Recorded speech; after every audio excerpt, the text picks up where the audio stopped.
తెలంగాణలో నిర్వహిస్తున్న సర్ ప్రక్రియకు బీజేపీకి ఎలాంటి సంబంధం లేదని బీజేపీ సర్ డివిజన్ ఇన్ఛార్జి సోల్కరెడ్డి తెలిపారు.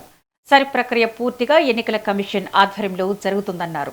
కొంత సిబ్బంది కొరత ఉందని, దొంగ ఓట్ల ప్రక్షాళన చేయాల్సిన అవసరం ఉందన్నారు. ఎంఐఎం పార్టీ నేతలు దొంగ ఓట్లు నమోదు చేస్తున్నారని అంటున్న సోల్కరెడ్డితో మా senior correspondent Ramakrishna face to face. SRI ప్రక్రియ కొనసాగుతుంది. ఈ నెల 24వ తేదీతో ముగుస్తుంది. అయితే రాష్ట్రంలో ఎస్ఆర్ఐ ప్రక్రియ ఏ విధంగా జరుగుతుందో ఈ డివిజనల్ ఇన్ఛార్జి సోల్కర్ మన మధ్య ఉన్న అడిగి తెలుస్తున్నాం. సార్ చెప్పండి, ఈ ఎస్ఆర్ఐ ప్రక్రియ రాష్ట్రంలో ఏ విధంగా జరుగుతుంది? మీరు ఇన్ఛార్జిగా ఉన్నారు, ఏ విధంగా జరుగుతుంది?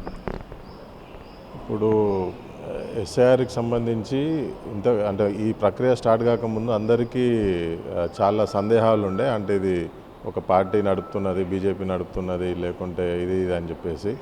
సో ఇది స్టార్ట్ అయిన తర్వాత అందరికీ ఆ డౌట్స్ అని పోయినాయి. ఇది బీజేపీకి సంబంధం లేదు, ఇది ఎలక్షన్ కమిషన్ ఆఫ్ ఇండియాకి సంబంధించి భారతదేశం మొత్తంలో జరుగుతున్నటువంటి ప్రక్రియ ఇది.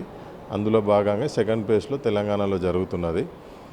సో దీంట్లో కొన్ని అభిప్రాయాలు మాకు, అంటే ఇప్పుడు నార్మల్గా తెలంగాణలో ఎక్కువ మైగ్రేటర్స్ ఉన్నారు, వెస్ట్ బెంగాల్ నుంచి మన రోహింగ్యాలు వచ్చి ఉన్నారు. అండ్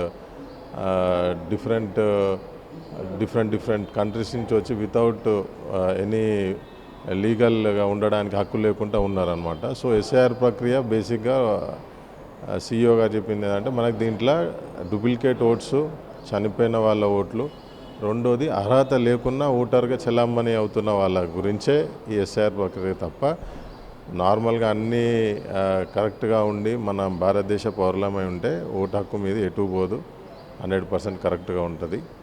అండ్ ఎస్ఐఆర్ ప్రక్రియకు సంబంధించి దీని ప్లస్ మైనస్ రెండు ఉన్నాయి. మనకి బిఎల్ఓ